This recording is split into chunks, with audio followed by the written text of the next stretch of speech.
Hari ni Abah ada hadiah. Cuba tengok ni Abah ada apa. Ada aeroplane. Abah nak tengok? Saya. Cantik tu aeroplane ni. Kat sama-sama. Abah dah lama tak beli mainan ni. Ya.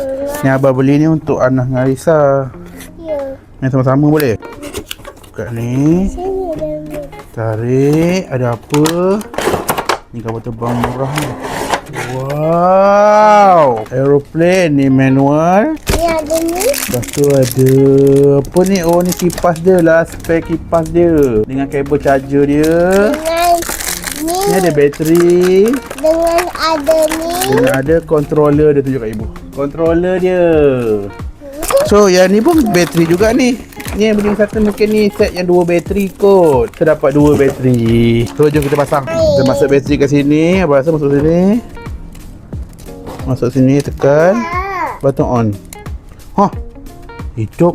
Remote pula. Oh, remote tak ada bateri. Kita kena pasang bateri ni dulu. Okay, bateri. Kita masuk bateri AAA 3 biji dekat controller dia ni. Oh, ni dia tak lasak ni Aisyah. Tak patah dah kalau baling ni. Tak lasak ni. Tak ada apa-apa pun kalau jatuh. Kita turn on ni. Dia kelip-kelip. Lepas tu tekan remote lama-lama. Dia dah connect. Nampak? Nak terbang. Tekan mana?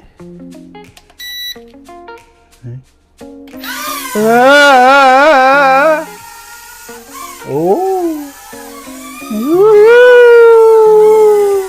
Dah rumah pun boleh main lah Risa.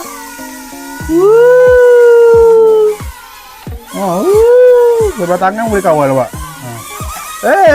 Depan je ni. Asal jauh. Oh.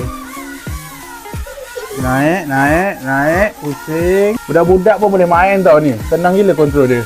Kalau kita lepas dia statik je kat itu, nampak kan? Harga murah, tak lasak. Beli yang bateri 2, boleh main puas-puas. Cuma bunyi bising sikit lah. Turun.